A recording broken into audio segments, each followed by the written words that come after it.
Join Promised Land Faith Ministries International every Monday, 7 p.m. to 8 p.m. for Bible study. Log on to Promised Land Faith Ministries International on Facebook to join for a divine prophetic encounter. Join our Faith Hour service every Wednesday, 9 a.m. to 2 p.m. and on Fridays, Manifestation Half Night, 7 p.m. Promised Land Faith Ministries International holds 2 services on Sundays, 8 a.m. to 12 noon at Faith Temple, Tema Community 1 and 6:30 p.m. at Atadeka Branch, 40 Rooms, Coco Junction.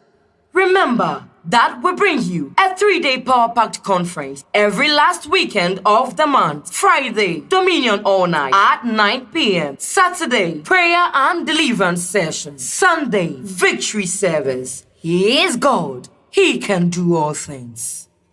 Jumedie, Numekua Esoyas Nene, Bembeni Travel and Consult, Freop Automation Limited, Hemco Enterprise, Lightest Multimedia, Priesty Logistics, Kenley Company, Reps Household, E-Fashion and Boutique, Decovast Enterprise, and above partners.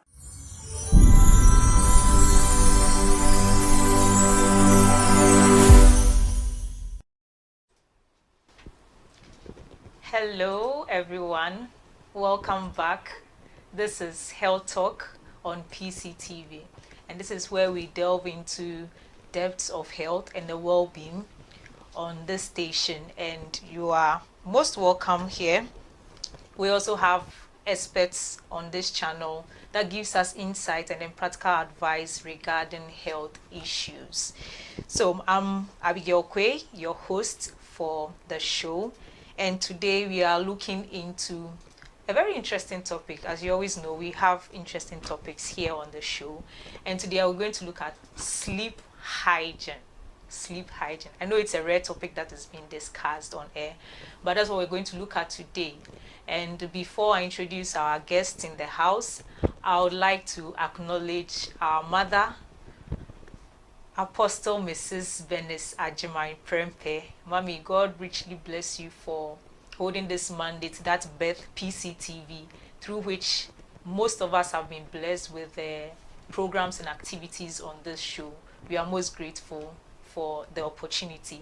And to your amazing husband, Mr. Benjamin Ajimai Prempe, thank you so much for the great support and all that you do for our mother and the ministry. So, Apostle Mrs. Venice Ajimai Prempe is the founder and general overseer of Promised Land Faith Ministries International. And we are privileged to have 3 temples where we fellowship. That is Faith Temple at Tema Community 1 behind the Goyle filling station. Then we also have our Dominion Temple at Doyum of the Shai Hills Akosombo Road. And the 3rd temple is at Ashiama Atadeka, that is Victory Temple. So throughout the week, we have various in-person activities at these temples. So on Wednesdays, we have Faith Hour, 10 a.m. at the Faith Temple at Tema Community 1. And then on Fridays, every Friday is our manifestation half night, starting at 7 p.m. And so this Friday, you can join us at Faith Temple. And on Sundays, we are blessed to have 2 services. One in the morning at the Faith Temple at 8 a.m. to 12. And then in the evening at Atadeka at the Victory Temple. So whenever you find yourself in any of these communities, you can just drop by and join us for fellowship. So with our mother's mandate, she also birthed PCTV. And to help us stay connected, aside being in person, I line up of activities online. And on Mondays is our online Bible studies at 7 p.m.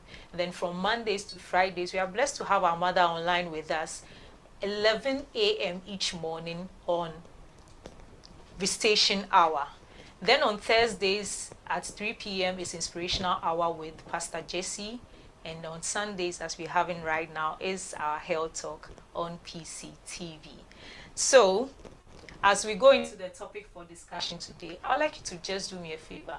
You see the like button, kindly like it for me, and then shift to the share button, click on it, share, and invite others to be part of the discussion, because today is interesting. It's always interesting, but today is very, very interesting. So kindly do that for me and let others join the discussion. So today, sleep hygiene.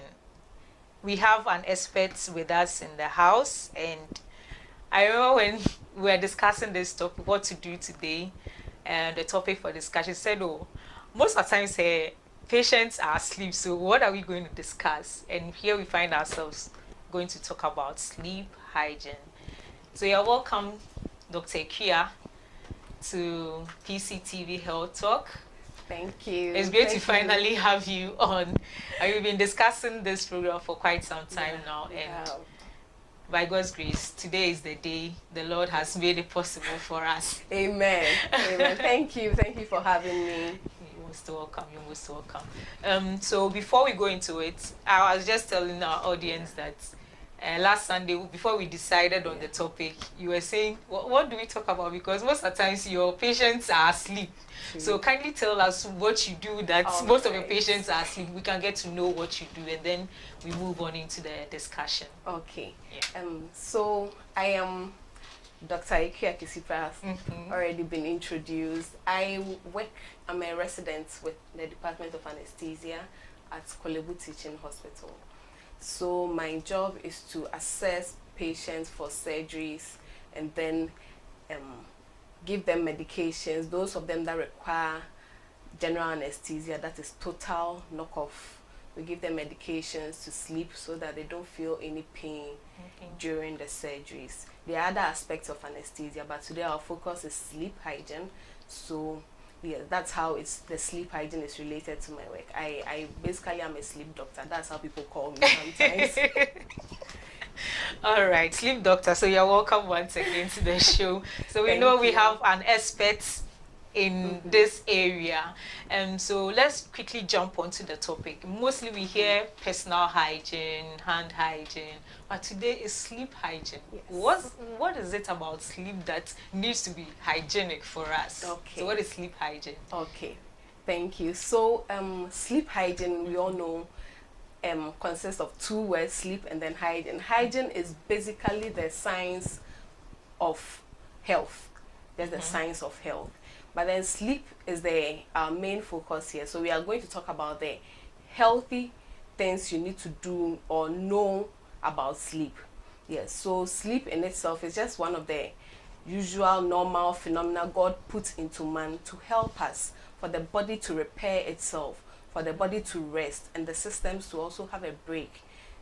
So even with our usual technologies, when they jam up, we shut them down for a bit. As humans, we are making these devices. We also deserve some shutdown sometimes. Okay. Yes. So that is how sleep is very necessary to us. And so we are going to learn about how to benefit from this sleep and how to get optimize our sleep sessions. Yeah. Okay. All right. So now we know what the nature of our discussion for today, and a bit of the importance of sleeping. Just like we put our gadgets to sleep mode or shut it down, we as human beings too. So it's not just God had a purpose for sleep. Definitely. If it wouldn't benefit us, he wouldn't have made that as a part of our routine. Yeah. Okay, so can you tell us what's the relationship between sleep and then physical hygiene?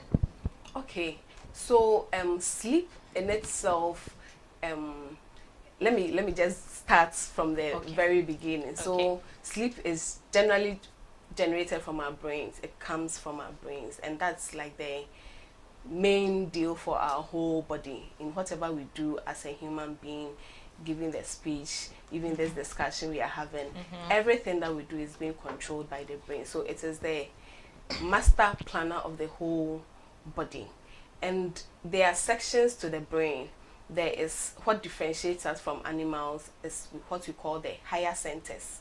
So that's where we think, we do problem solving, we do judgments, all of that. And there's a lesser, I wouldn't say lesser because they are all good, they all help us. Parts that's things like reflexes, they are more like housekeeping for us whilst we are going about our business, the control. Because things that we don't think about, like breathing, when we are hungry, when we are, all of those things, that's the lower center that controls that. So we don't really need to use a lot of brain power to think about breathing, how it's your like it heart comes is beating. naturally. So that's the kind of the lower, for lack of a better word, center. Yes. So the function of these parts are very crucial in how our body, when I say body, I mean your lungs, your GI system, your kidneys, how they function. Yes. And so when you are up during the day, we call it wakefulness or consciousness. The brain is doing a lot more because you are processing things through your eye, you are processing things through your skin, you are processing things through your nose, all the senses, you are processing things, and it goes into the computer, that's our brain, it gets processed, and then we are able to do our normal activities. Now when it is time for the brain to go on a break, sometimes it does that after a very hectic day, activities. Yes, it's time for the brain to go to sleep. Yes, if you deprive the brain of that, it affects the way the other parts of the body functions. Yes, so it slows everything down in the brain. We can tell from this singathon that happened recently. Which sleep was deprived, like significantly, and we saw how the later stages of the singing was going, because the body was suffering from the sleep deprivation, so the body started slowing down. You won't affected its performance. Exactly. So yes, sleep affects the body in so many ways. So many ways. Yes, it can cause you to have some things like obesity. Yeah.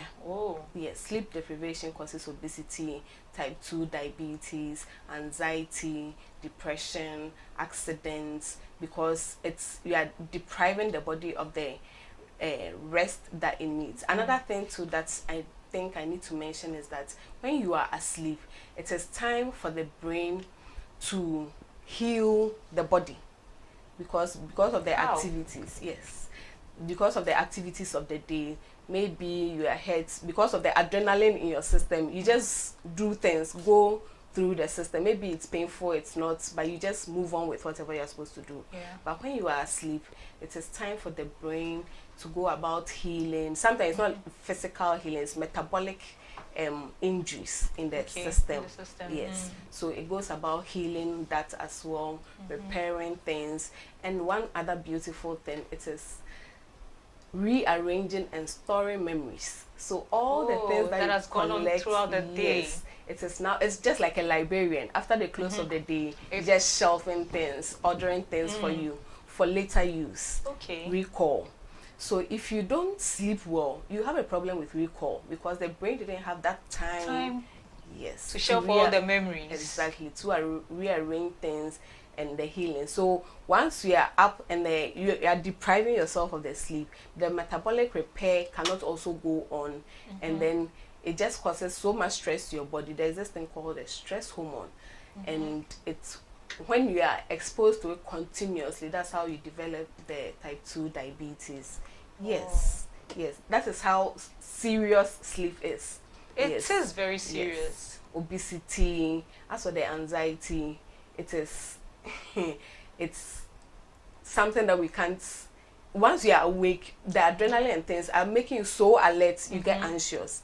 So if you cut down your sleep times and things like that, you can actually develop anxiety and depression from that. So it affects the body in so many ways. Wow, this is really amazing. I mean, I didn't know about all this. To mention the obesity and then the diabetes, so then that shows how important sleep is. It's not just a part of our daily activities as a human. It's actually a vital part of our activities. That's why we need to practice hygiene on it, because it is serving us. So that's a lot of good to us. Yes, it does a lot of good to us. There's also this thing in our body that regulates when to sleep, when to wake up. It's called the circadian rhythm. So we call it the clock, sleep-wake clock. So as I said earlier, your body receives senses, I mean signals. Yes, stimuli from all the senses, and then it's affecting this cycle. I mean, especially light. So one of the things that controls sleep wake is light. Yeah, so once it perceives the light in your eye, it goes into your brain, processes it, and tells your brain that it is daytime. So you cannot fall asleep. Once the light, and you see how wonderful God is. Yeah. That's how he sets the sun and then the moon and day and night to aid us to wake, to aid us to sleep. That makes sense now. Because as soon as the sun begins to rise, it's morning. So then your systems wake up. Yeah. That's how come some people too cannot sleep with lights on. Exactly. Lights is I'm a typical example. When the lights come on. You're preaching to the choir. Yes. I should be awake. Once the lights come on, I should be awake. Okay. So, yes. And so once it starts getting dark, the light you are receiving into your eye starts to go down, and then your brain, that communicates to the brain. Communication goes that it is time to wind down and sleep. So there's a thing that God put in us that regulates the sleep and wake. And once the sun starts coming out, like we said, it just tells your body to come out from sleep, and then you are awake. Well, that's amazing.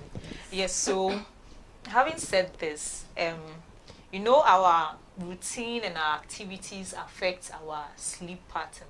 For some time now, I hardly sleep early. I hardly sleep earlier. I think yesterday I didn't sleep till around 3 a.m. today before going to bed. So you realize that our activities sometimes affect our sleep pattern. What's that? How impactful is that on our health? Okay. Because you can't. Sometimes you have work to do. Yeah. So you have to forgo your sleep. Yes. And probably later on make time. I got to a point I had to make time on Sundays in the afternoon. I just give myself like an hour on Sundays in the afternoon to catch up on all the sleep you've lost. Well, so yes, you are right. Our modern society is really demanding. You wake up, especially those that live in the big cities, you have to wake up very early to beat traffic. You have to go to work, close late, through the traffic, come home very late. And sometimes you do all this without food. And then as you go home, you are now going to look for something nice to serve your body and then go to bed. And you can't take in something too heavy. Yes. If you do, you must sit and wait for a while before going to bed. So that prolongs your time before you go to bed. And cuts down your sleep time. So activities like that really affect the body in a negative way. Because the average human body is not set in stone. It differs from person to person. But the generally accepted durations of sleep for adults is just about 7 to 8 hours, and it goes higher as your age. When you are younger, you need more sleep than when you are older. So adults 7 to 8, teenagers 8 to 10, and babies, infants are like 17 hours. Their whole life is sleeping. Yes, because just eat and sleep. Eat and sleep. The body is now growing, doing things. Yes, and so they need that sleep to also. The metabolic things are happening. That's how they grow. That's how they get all their energy to run around. Yes. And we also know that if you are sick, you are very sleepy. Yeah. Because your body is undergoing a lot of trauma. So you need that sleep for repair. To repair. Yes. I don't understand. Yes. It's not making sense. So sleep hygiene says that you should set a specific time for going to bed. And you should be consistent with it. There are some days, of course, there are 1 or 2 days or periods that you may have to adjust it a bit.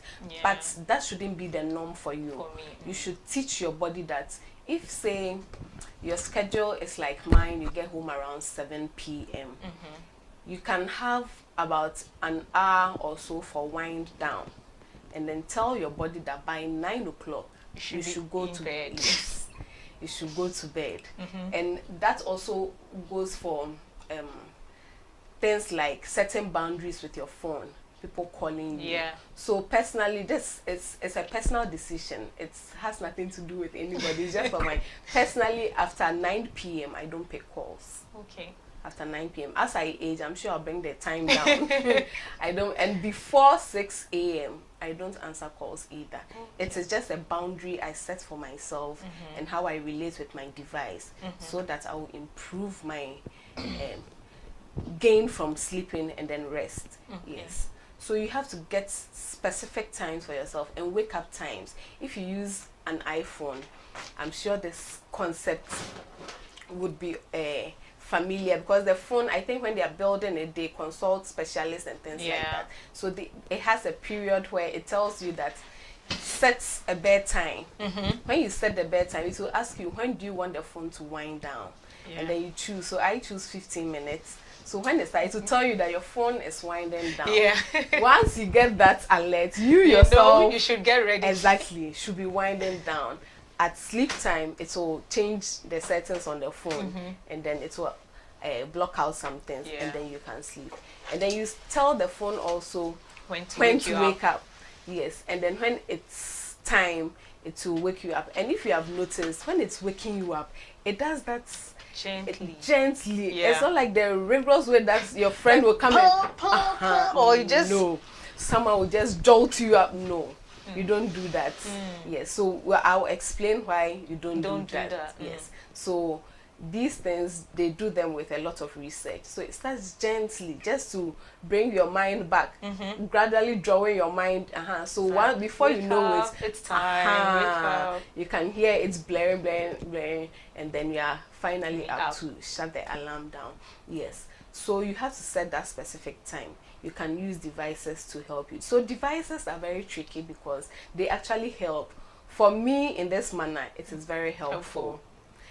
It can also destroy your sleep seriously. Before I let you continue, it was good you mentioned gadgets assisting us.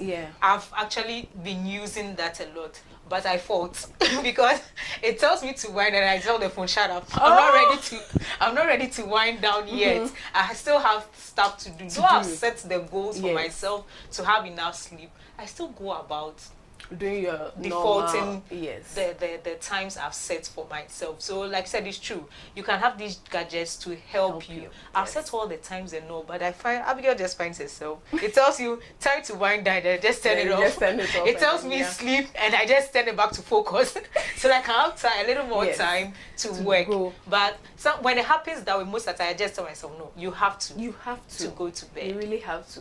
So sometimes if you feel like that time is really not going to be consistent for you, maybe you have to be honest with yourself and adjust the time to make sure you still get the required hours of sleep. You just adjust it. So maybe you are very enthusiastic, you went to set it at 8. 8 is quite early. It's too early. I initially did mine at 9 and I realized that no, this is not going to help me. So now I moved it to 11. No, if it will work for you, you get it. The whole point of this is to get a specific time for your body. Yes, if it will work for you and you still get the amount of sleep that I need, you can. Yes, I am happy you put in need. Yes, the amount of sleep you need. Then you can go ahead, because it will be it won't be good for you to be doing the shutdown and you are still going on and then doing all other things whilst your phone is alerting you. Just be honest with yourself. If you have to change the time, just change the time, change the duration that you need.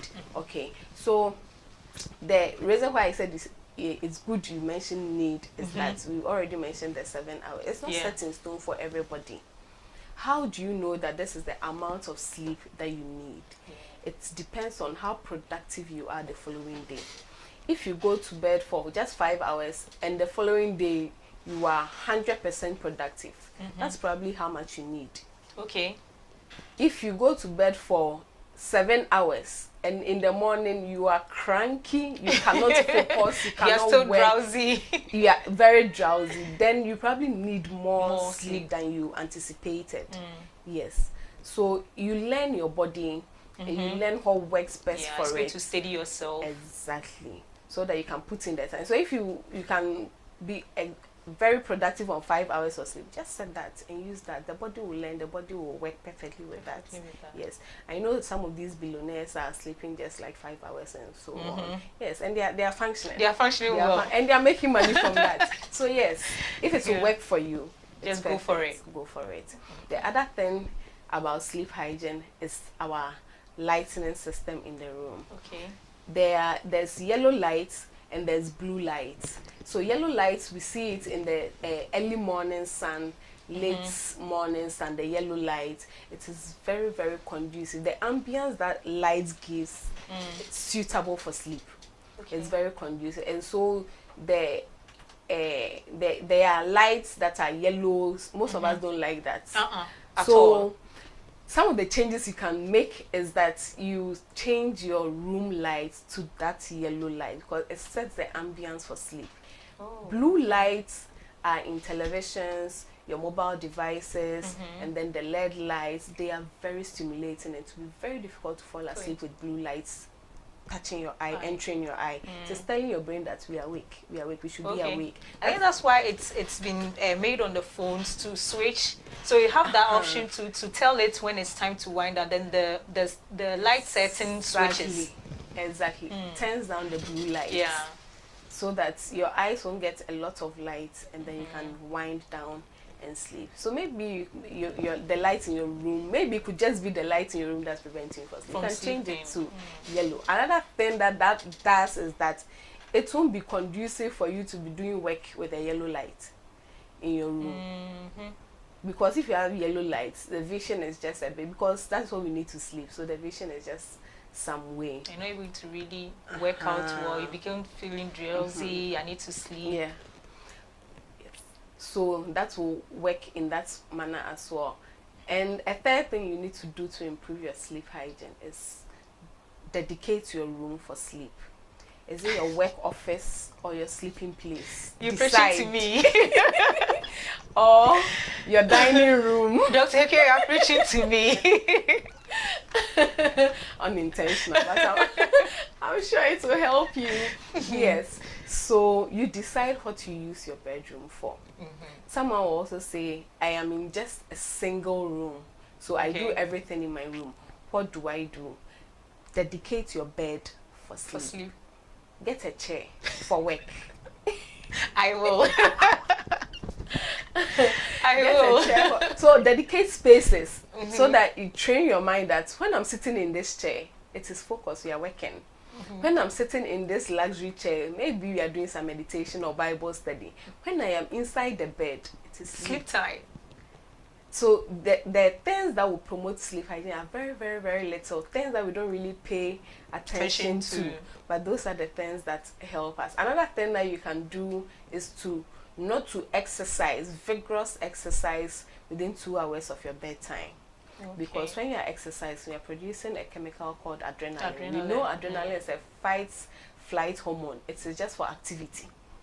So once you go to the gym, you've done the exercise, we are all pumped with activity. Energy. You come back and you can't sleep because you've told the body that we are ready to work, ready for action. And so it's very difficult to wind down and sleep when it's like that. So maybe you can set your gym time or exercise time early in the morning to help you wake up. Yeah, because it's daytime, you need to work, it's activity time. Exactly. And then I've forgotten the numbering, but the other thing that you can also do, I was going to say fourth thing, but I've lost track. Don't worry, let's hold on. Yes, let's pause on that. Right.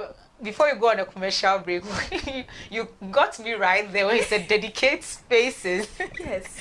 But I think I've repented quite recently. I mean, I've gotten a chair by my table so that I can sit, and it's in the hall. It's not in the room. Excellent. I know what I've been doing. When I'm done, I just move my laptop close to the bed again. Nope. So I should repent on that. Yes.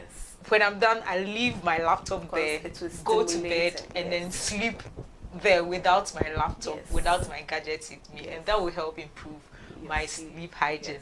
All right, viewers, it's been sleep hygiene, not health hygiene, sorry. It's been sleep hygiene. We're talking all about sleep tonight, and it's very interesting. If you've not invited a friend, kindly invite a friend to join the discussion. We'll be right back after this commercial break.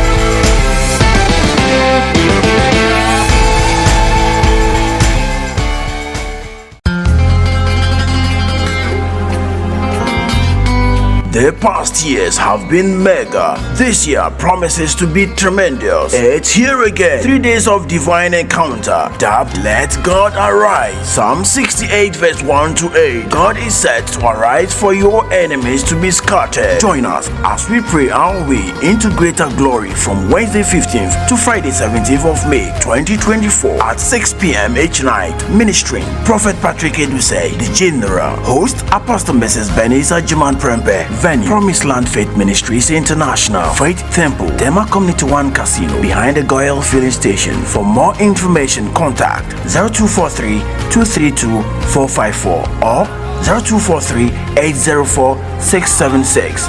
Come expecting your divine encounter. He is God. He can do all things. Kadosh, Kadosh, Kadosh, Kadosh, Kadosh.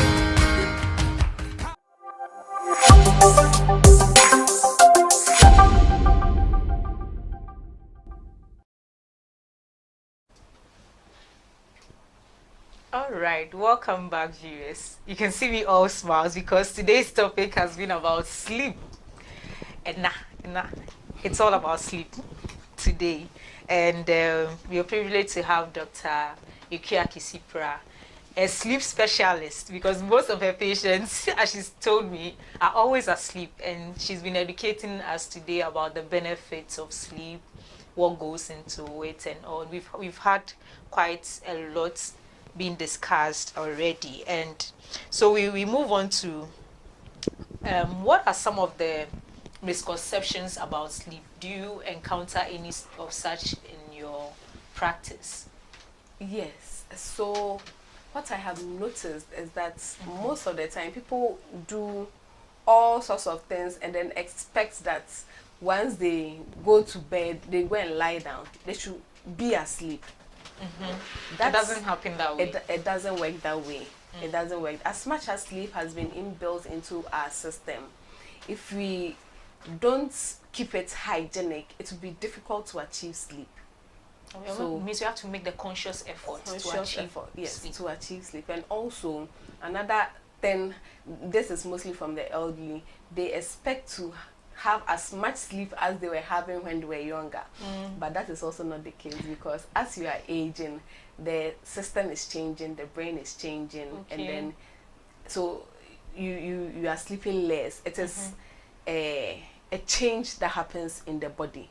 So they sleep for maybe 2-3 hours and they are up and they can't sleep again. And they do complain a lot. Yes, it is part of aging. Some of them, a percentage of them may be something that needs to be looked at and then treated. But most of the time, it is the aging that has caused that. Okay. Yes. So the things that will tell your brain to shut down, some of them are being lost, and so it can't really shut down. So they sleep maybe 3 hours and then they wake up. So what I tell them is that, of course, I'll educate them on the sleep hygiene. Maybe they are doing one of these things that I mentioned earlier. They should stop doing them, make their bed comfortable, make sure it's just them, no stressful thinking in the bed. And then when you have that 3 hour of sleep and then you wake up, do something, not something that will disturb your partner or something.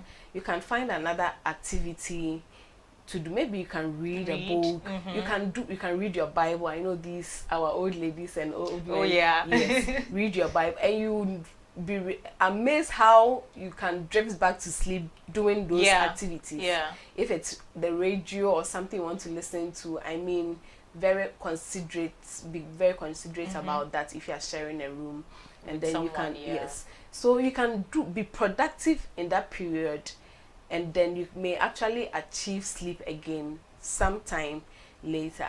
And so because most of them also don't do the 9 to 5 job that we do, they can sleep in a bit more because their sleep was interrupted. Yes. So you just reassure them and then show them a few things they need to do. If they still have problems sleeping, then we can go to pharmacological, give them medicine. Yeah, so the medication is actually the very last resort. If none of your suggestions have helped them out. Exactly. Okay. It's the last resort. Okay, so could we also attribute this challenge they're having with that's in the elderly? Could we attribute it to the fact that probably during the day they are sleeping or they have a bit of rest during the day, so at night it's like they've already had enough sleep, so the body has had enough? Yes, that's may also be the problem. And because they are sleeping like that and they really have, so you know, boring things actually make your brain go to sleep. Yes. So, and most of them don't really do activities. They are just in the house, maybe those kinds. So they're not doing so much of rigorous activities. Exactly. I have my grandma sometimes say, like she can't sleep again, and here can who na chami 3. Here can na chami 5. Yeah. So sometimes during that part of the night, maybe from 12 or 2 or 1 o'clock a.m. to about 3, 4, they're up. Some of them are up. Yes. And then they can, sleeping in the day affects your night sleep for everybody, regardless of their age. And they does it affect babies? Babies, no. Let's continue on our side. Yes. We'll come to the babies next. So, okay, let me just say adults. Let me just use adults. Yes. So if you nap excessively during the day, you'll find problems sleeping at night. And the same happens with the elderly. And theirs is worse because their system is already giving them just a few hours of sleep. If they sleep part of that during the day, then the night becomes a struggle. So sometimes what they can do is engage in an activity. Some of them have clubs. I mean, that's the white person's world. Book clubs, shopping. They like do something that will make you sleep, so that you can wear your body a little, use your cognition, your higher centers a little bit, so that when it gets to bedtime, your body is actually now ready kind to of do exhausted and needs to sleep. Yes. So maybe you can occupy yourself during the day, and then reserve the rest for the night. Yes. Because lounging in the chair, watching TV, you're not using a lot of your brain power. You're not using muscle. You're not doing much. It's just in a relaxed mood. So you're already relaxed. The body is already okay. So when you go to bed, it will be a bit difficult for you to. So maybe some activity, not in excess, but as much as you can tolerate. You do that during the day, and then you see if the sleep will come at night. I believe that it will be improved. Okay. And so now let's switch to the babies. You would think that they sleep during or they nap during the day, so at night they should be awake, but they tend to be sleeping more. Yes. So for them we have 24 hours in a day, and they sleep 17 hours. They have just about 8 hours to be awake. Eating, crying, then they're back to sleep. Yes. So that is their designated hours of sleep. So whatever it is, they will still sleep. Exactly. They will still sleep. That is them. And once they are doing that, like we said earlier, the body is growing, building up, improving. That's how they grow up to be healthy. That's their growth process. Exactly. That is for them. Yeah. Okay. That's it. So to the next part of our discussion, how can someone determine if they are having sleep disorders or challenges with their sleep? Okay, so sleep disorders are how do I even put it? They are categorized in a certain way. Some of them are they just happen. Some of them are because of something, secondary to something. Okay. Yes. If it's secondary to something, you probably know, or maybe not, but you just have to go to doctor if you are not achieving the amount of sleep that you are supposed to get. So once you know your body, you know my body can thrive on 6 hours of sleep, and yeah, getting that 6 hours of sleep, or maybe you're not even getting that 6 hours of sleep, and it is affecting your productivity. So the main thing is it is affecting your productivity. Then you probably have a sleep disorder. So you go to the hospital, and then we can interrogate you. So most of the time, it's not, we don't quickly jump to medicines. We interrogate you and find out what's because sometimes if it's something that is secondary to something, then we get to the root cause of it. Yes, and then we can help you. So some of them are some medications. Yes, some medications can prevent sleep. Some are substances. There's caffeine addiction, there's tobacco, all of those things can affect your sleep. There's also a disorder that occurs in obese people. People are very, very huge. It's called obstructive sleep apnea. So even though so at this point, let me to explain this, I have to go a bit deeper. So when we are talking about sleep, the characteristic or facets of sleep that we focus on are the quantity of sleep. Okay. So that's why we talked about the duration. So how long do you need to sleep to be productive? Yes. And then the quality of sleep. How deep is that sleep? I don't know how deep it is what will be beneficial to you, not necessarily the length. You can have a very shallow sleep, interrupted sleep for a very long time, and then you wake up, you are unproductive. Yes, and then the functionality bit is how productive you are after the sleep. Yes, so those are the 3 key things we look at when we talk about sleep. So in sleep apnea, obstructive sleep apnea that occurs in the obese, because of their size, the fat is deposited in their airway where they breathe through. And once you sleep, a part of sleep, we lose consciousness. Yeah. And we lose the stimuli to external factors. Yes, but the internal factors in our bodies, we can respond to them, but we cannot respond to the external factors. And so in sleep, how do I put this? When you are that size and then you have all that fat parts in your airway, you cannot really get a lot of air going into the body. And so you breathe for a period, and then it closes up because the body goes into something we call atonia. So the tone in the body is loosened. I don't know if I'm explaining it well. So you cannot do this and sleep. Eventually your arm will fall. So the process of the arm falling is what we call the atonia. The muscle loses tone in a level of sleep. So when the muscles in the airway lose their tone, they close the airway. And it's worsened for them because the fat parts are also there. The space that's already narrow because of the atonia has also closed. So they stop breathing.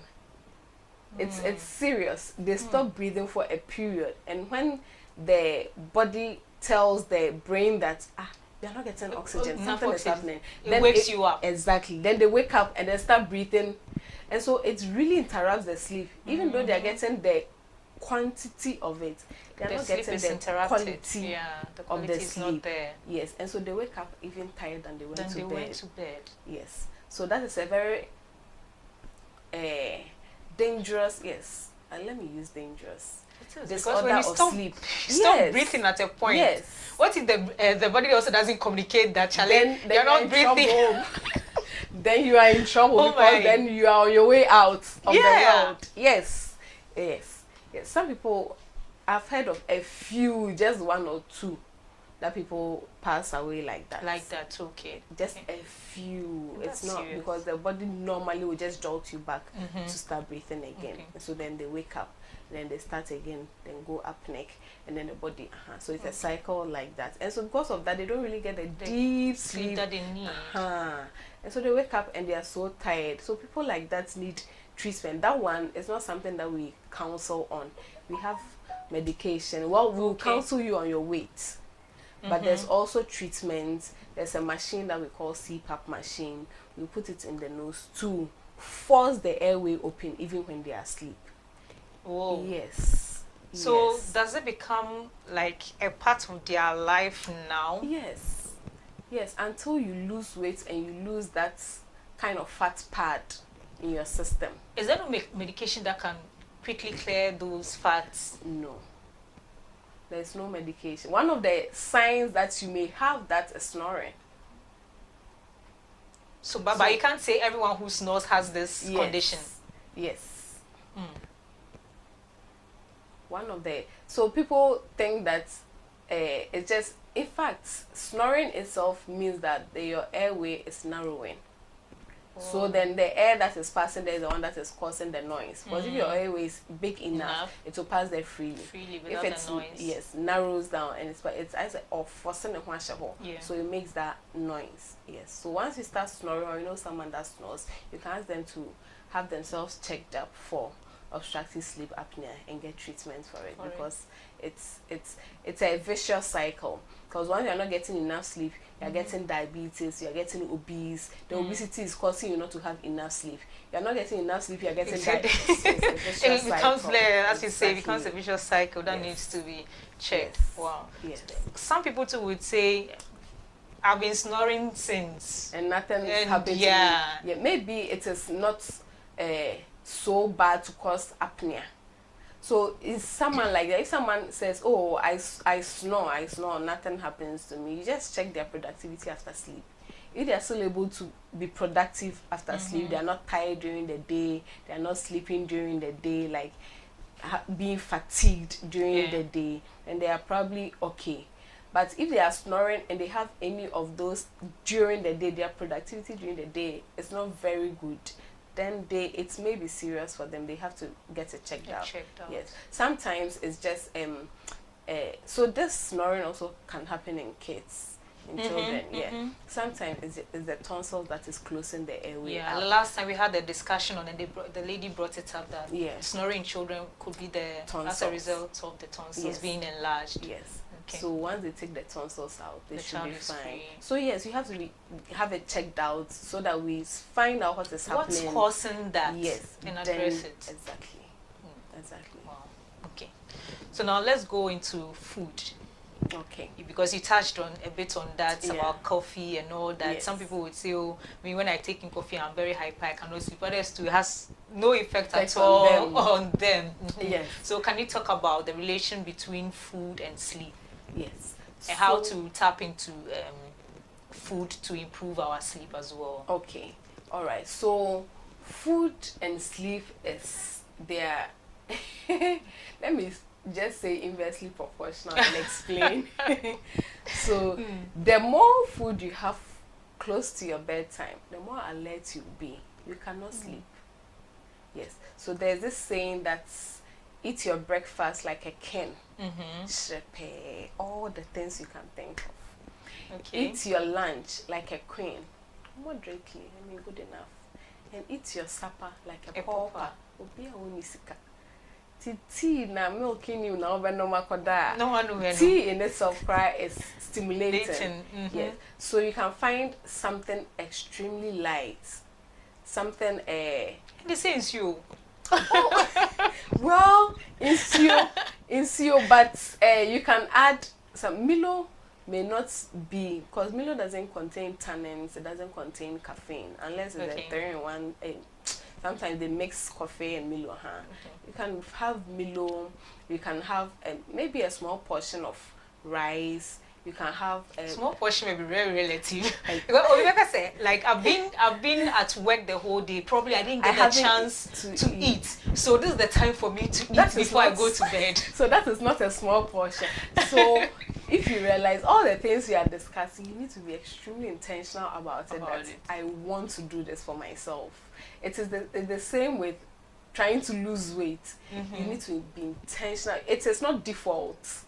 You have to be intentional about it. So you are intentional. You prepare the food that you want to eat that evening. You prepare it and keep it in the fridge. Tomorrow morning, heat it up. Go eat it in the office as your heavy breakfast. You find something moderate to eat for lunch. When you come home, it's a proper diet. So that yeah, this is going to be hard because it is. Did it the whole day. I didn't know the whole day. I was so packed up with a lot of activities. I barely had the time to sit at my desk to eat. So probably whilst working, I'm munching on some biscuits and that. So now that I'm home, I'm craving for some banku with pepper. Yes, I'm craving for something heavy to eat, some rice.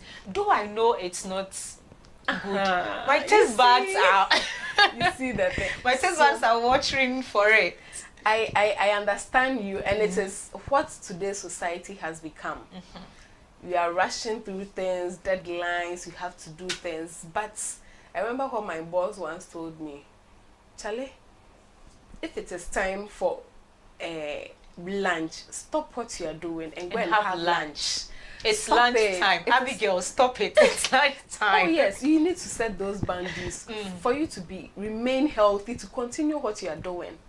Do you get it? Yeah. So apart from the fact that it won't aid your sleep, it will also predispose you to other sicknesses like hypertension and diabetes. That's eating pattern where you eat very heavy in the evening. Sure. Apart from it affecting your sleep, it can affect, make you get hypertension, diabetes, all those things. And once your sleep is affected also, it will also increase the chance of getting those same things again. So I think it's time we just sit down, do some introspection, retrospection. Have a me talk. Yes. Talk to yourself. Talk to yourself. Be honest with yourself. The things that, and don't be overly enthusiastic and do things that you can't achieve. Do things that you know that. So if it's, let's say, for me, I leave home very early. I can hardly prepare something in the morning before I go to work. So I have this restaurant that they call themselves home cooked meal. I am choosing to believe them because these people also add things to their food certain additives really that are not good for our health. So I just find a place and have a very hefty breakfast. And when you do that, it actually carries you through majority of the day. Yes, and by the time you're hungry, it's around 3 or 2 or something. Then you have maybe a moderate, because 3 o'clock is very far from my bedtime, which is 9. I can have something moderate. I can have my own home cooked rice. Okay. Something that I made, I can ensure that are safe for me, for my health. And then eat. And that one can also carry you until bedtime. You see, and then bedtime is eating like a pauper. Yes. So even when I do that, I don't eat in the evening.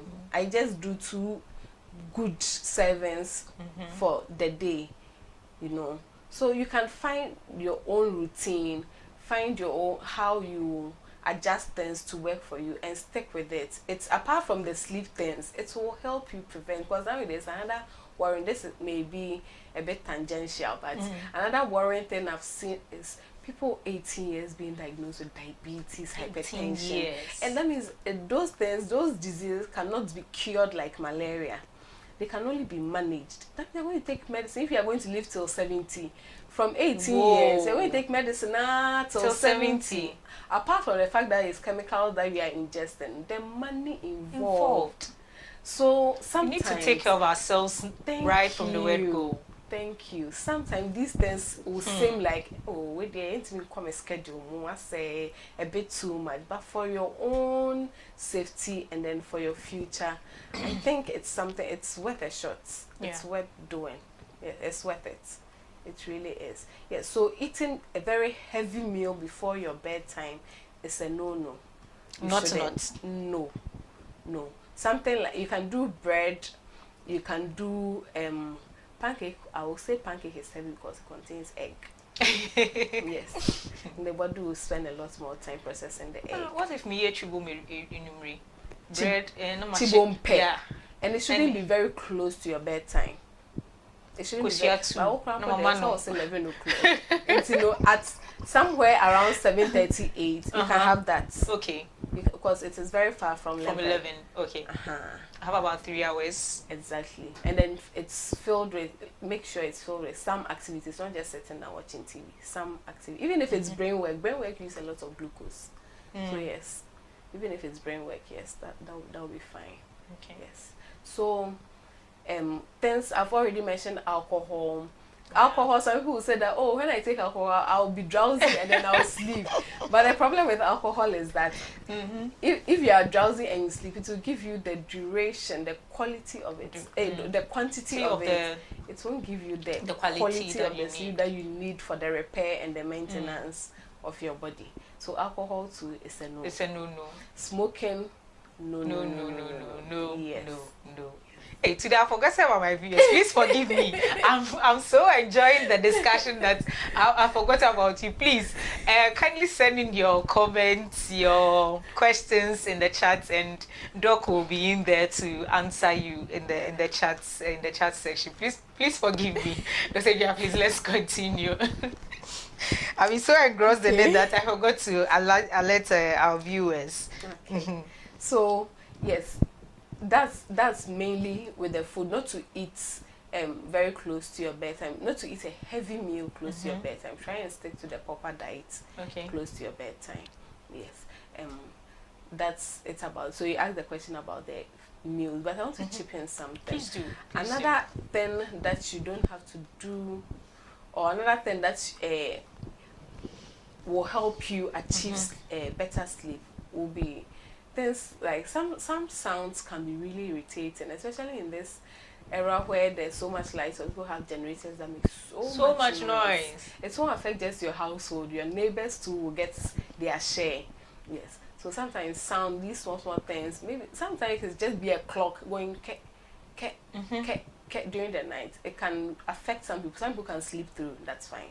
It can also affect some people. So you just be mindful of these small things. Get a comfortable bed. If your bed is not comfortable, may God bless you to get money to get a really comfortable bed. Amen. Really thank you, soft sheets, soft duvets, you know. You just sink into it and you are gone. Even thinking about those things can even make you sleep. Because it feels so comfortable, so dreamy. Yes. So comfortable sleeping, bed sheets, duvets, bed itself, and then you also remove all these nuances like the sounds, small sounds and things. And then I chanced on one that says meditation. I was very happy. It says don't do stressful thinking. Or maybe for the married couples or maybe siblings that share a bed. It's not sleep time, it's not a time you're going to have discussions from the day. No, leave the bed, sit in the sofa and have that discussion. Otherwise, your brain will associate stressful situations with the bed.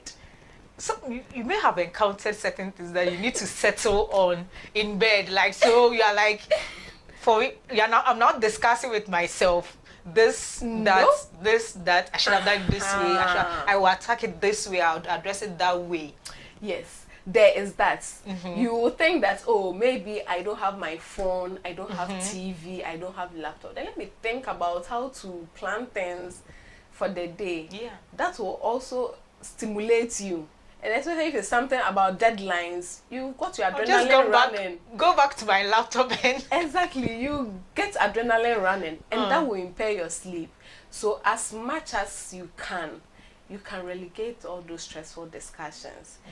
Pick a book, maybe a boring book, start reading, listen to these soft, boring music, meditate on something, meditate on a Bible verse, a word you heard today, like something very calming. Meditate on things like that. And then it can aid. Sometimes you don't even know when you just fall off. You just go. But if you have these other distractions, so the main thing about sleep hygiene is to kind of remove all those distractions away, so that you can achieve a better night's sleep. Yes. Let me bring this thing up. You have some people say that I'm a nocturnal, so I'm very hyper at night. That's when I'm able to achieve much. I'm one. Okay. So that's the time I'm able to sit up, do a lot of work without distractions. I know everyone is asleep at that time, so I can focus better and get certain things done.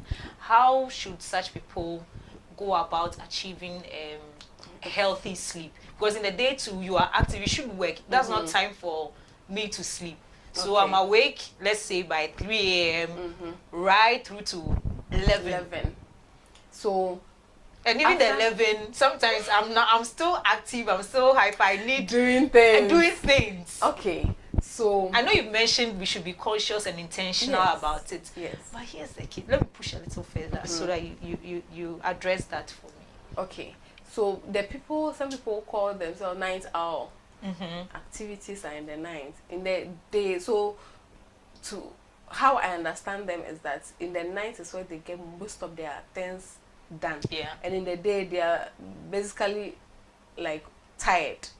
Is that how it is? No, I'm not tired. Okay. Sometimes I am, but not most of the time. You are still also I'm still okay. That means that whatever amount of sleep you are getting is probably all you need. It's all I need, so I'm good to go. Yes. That's why I'm saying that it is a general rule, but it's not set in stone. Everyone, because sometimes those things can be genetic too. They call them short sleepers. They just need a short 3 hours, 4 hours, they're done. That's all the sleep they need. If you are like that, then I think you are very, very blessed, because then you can get a lot done during the day. Okay. During the day, pushing through sometime in the night. If we are very productive after that amount of sleep, that is the how we measure your sleep, your productivity after the sleep. If your productivity after 3 hours of sleep is like a drunkard driving a car, that is a no. Yes. So I in my reading I saw that they said if you don't get the sleep you need, it's like, and then you wake up and go about your activity, and especially driving, your blood level of a certain, I've forgotten the chemical is just the same as a drunk driver. Whoa. That is how bad it is. If you don't achieve enough sleep and you are driving, you can't judge, you can't use your higher centers, you can easily get into accidents. So sometimes people will say that heavy machinery shouldn't be operated when you are tired. Heavy machinery shouldn't be driving. Driving is also heavy machinery when you are tired or when you are feeling sleepy. Yes, you need a certain amount of sleep. So if you steady yourself and it's 3 hours, that's fine. It's fine. And then you are not getting diabetes. You like this, you are far away. So it is not affecting, because some people actually put on when they don't get that time, because they are the cortisol. The cortisol is the hormone that's it's the awake hormone.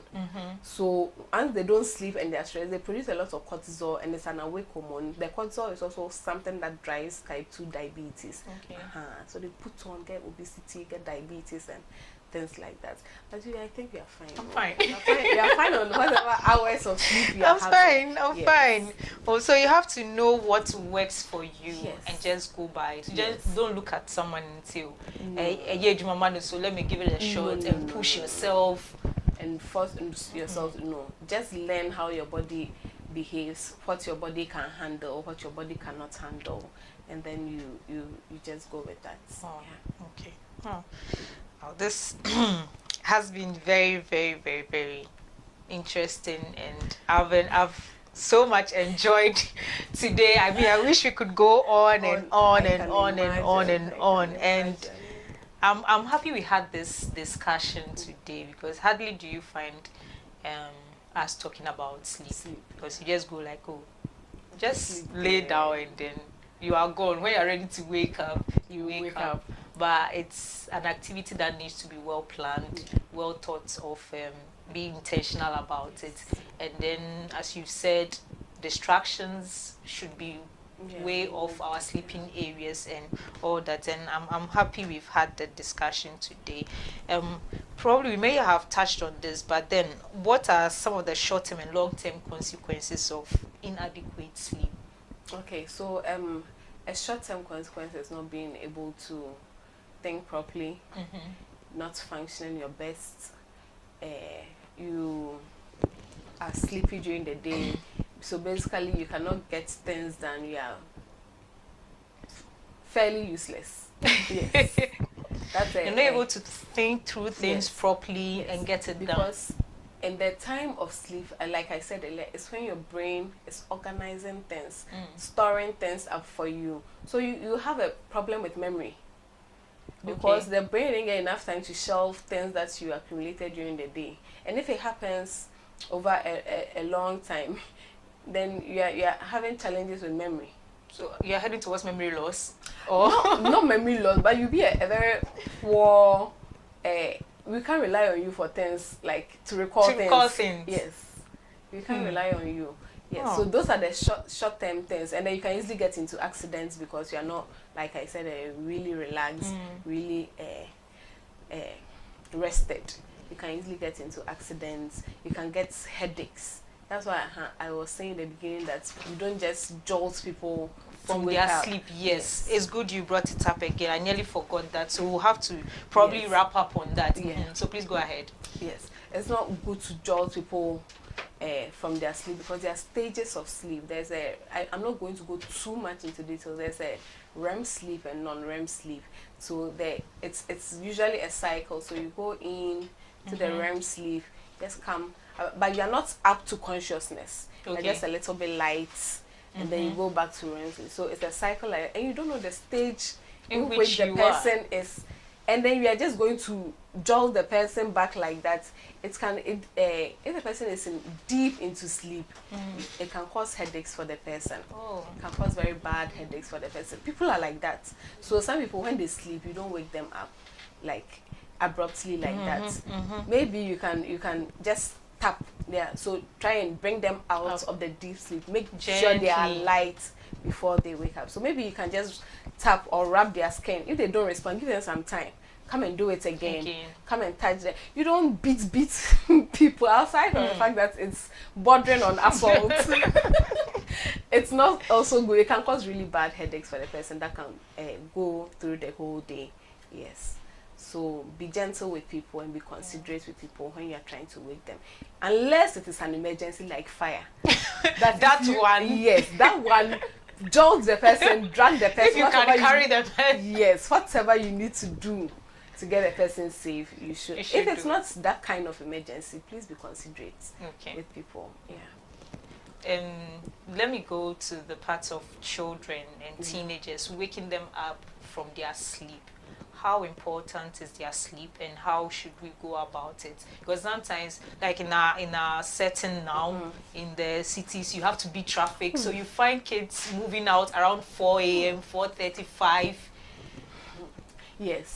So that is also a worry because for young children, school children, that's the ages of 1 to 5 years, they need about 10 to 14 hours of sleep. And then 6 to 12 years need about 9 to 12 hours of sleep. And then teenagers from like 13 to 18, about 8 to 10 hours of sleep. So you make sure that if that is their start time, but sometimes it also depends on their parents' schedules.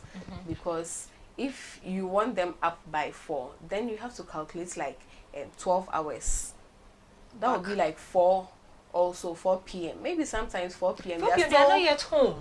Stuck in school. Yeah.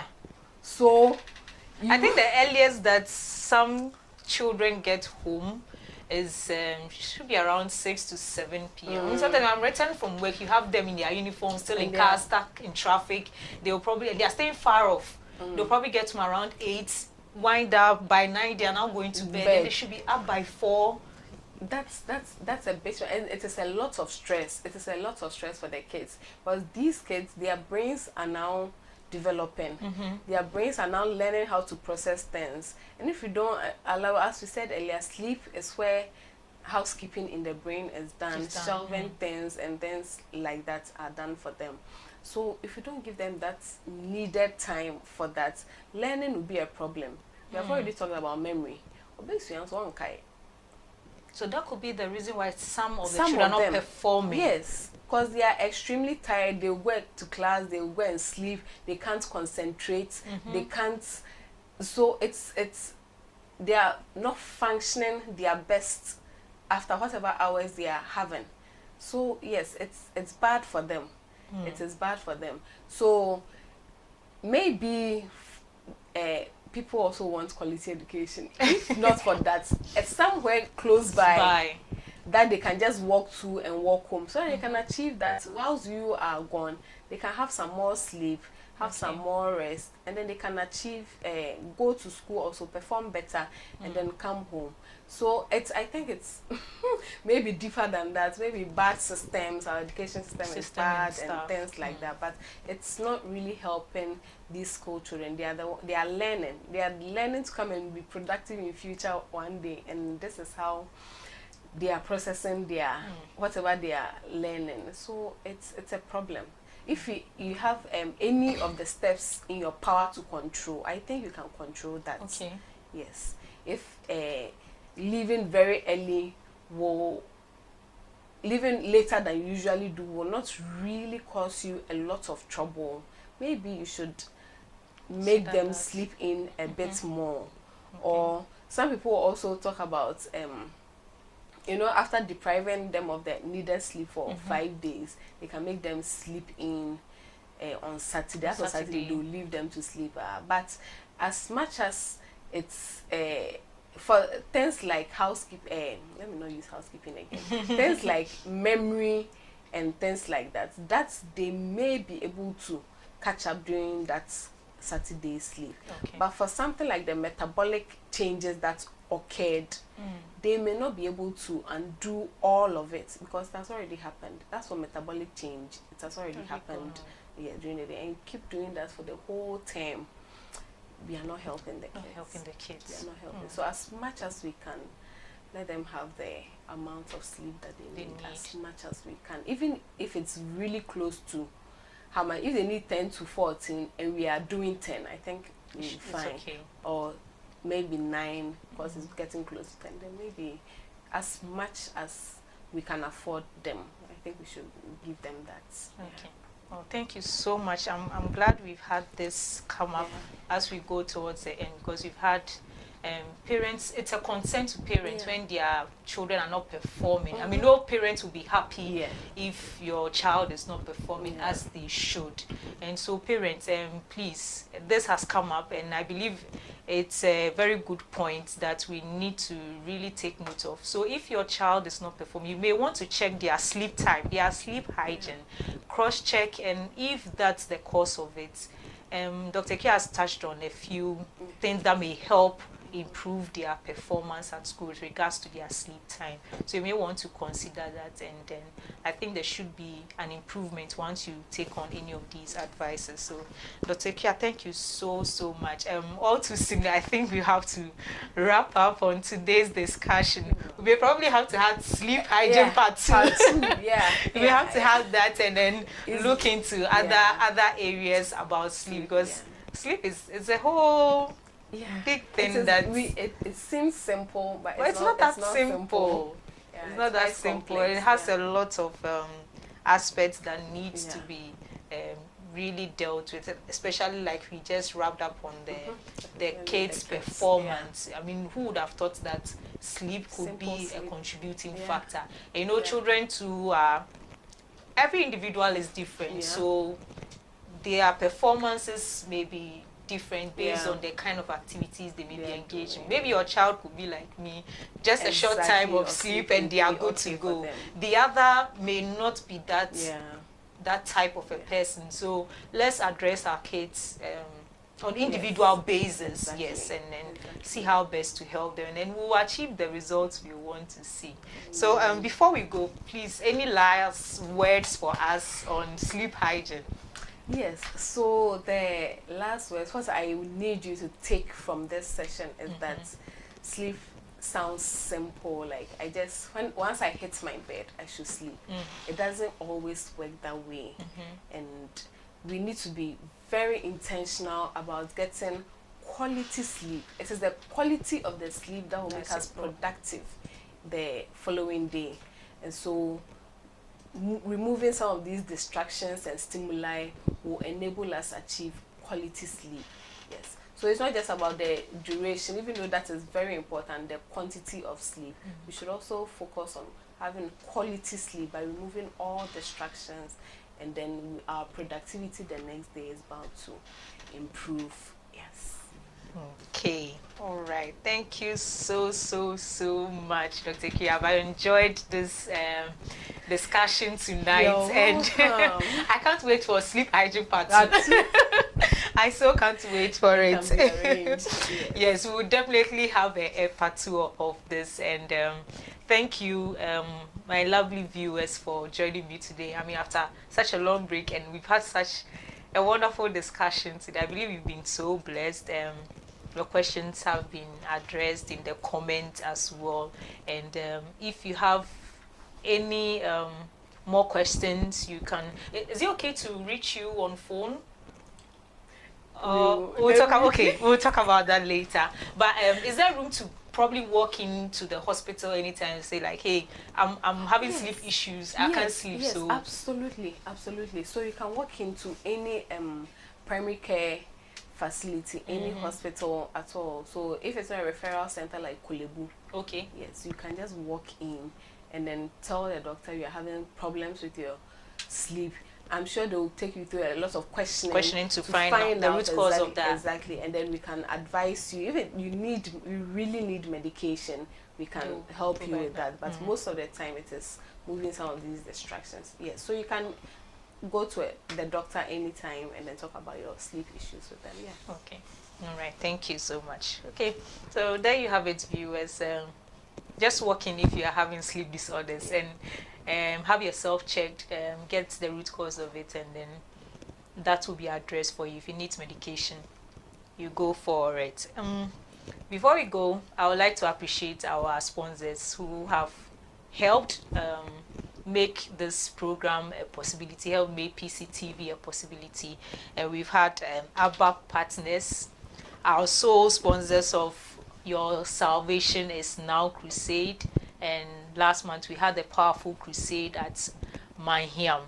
So watch out for our next crusade coming up. Our mommy will definitely let us know when and where the ABBA partners train stops for Your Salvation Is Now crusade. You can join and be part of the partners by calling 0243 804676. Make enquiries and then be a partner today.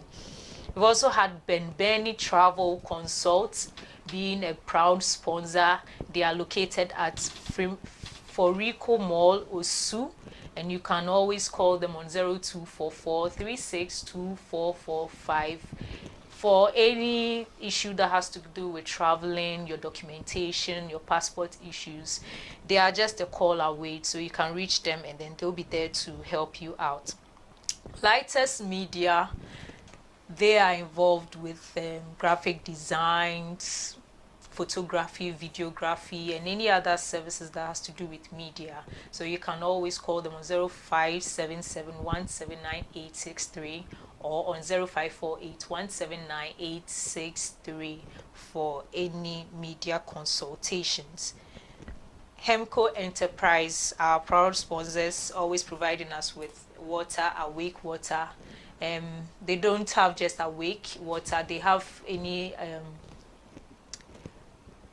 Awake products with them, and they are located at Community 2 in Dowenya. So you can call Ohima on 0244 324883 to sort you out on water and your drinks for your programs, for your activities anywhere.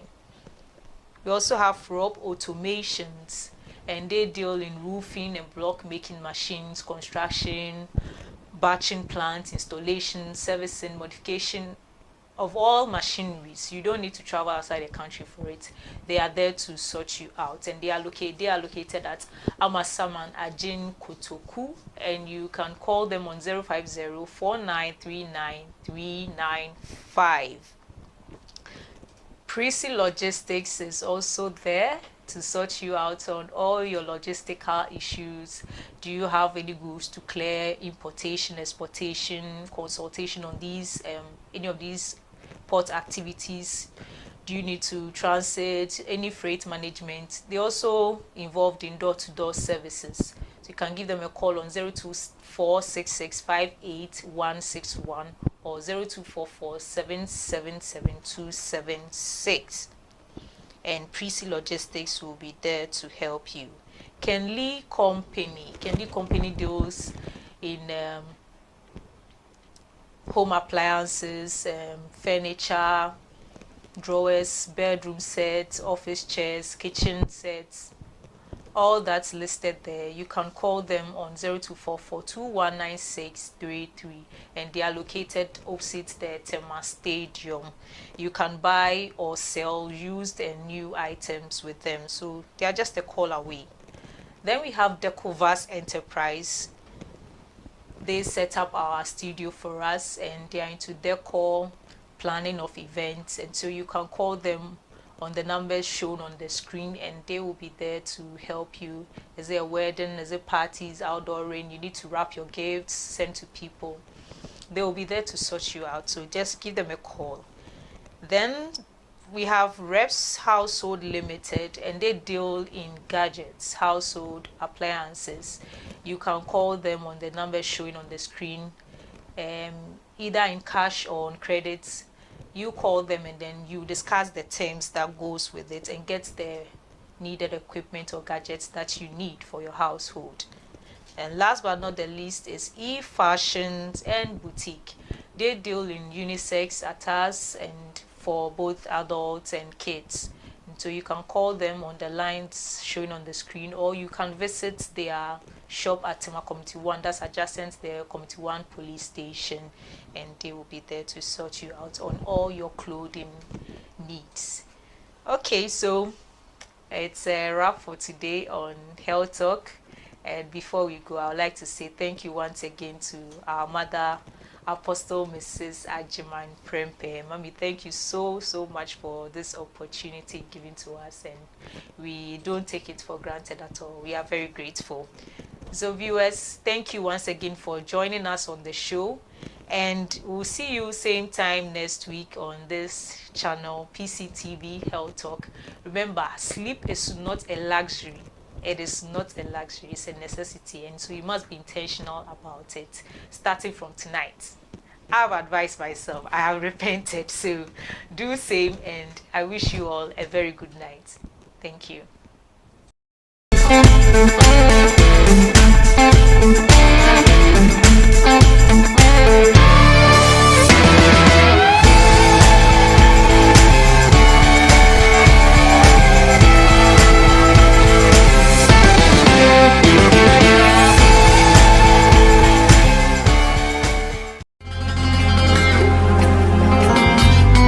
The past years have been mega. This year promises to be tremendous. It's here again. 3 days of divine encounter, dubbed Let God Arise. Psalm 68 verse 1 to 8. God is set to arise for your enemies to be scattered. Join us as we pray our way into greater glory from Wednesday 15th to Friday 17th of May 2024 at 6 p.m. each night. Ministering Prophet Patrick Edusei, the General. Host Apostle Mrs. HYGIENE Prempeh. Venue Promised Land Faith Ministries International. Faith Temple, Tema Community 1 Casino, behind the Goyle Filling Station. For more information, contact 0243 232 454 or 0243 804 676.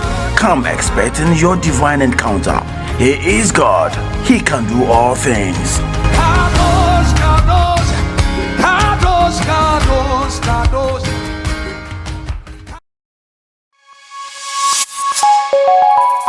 Remember, the greatest wealth is your health. Thank you for watching.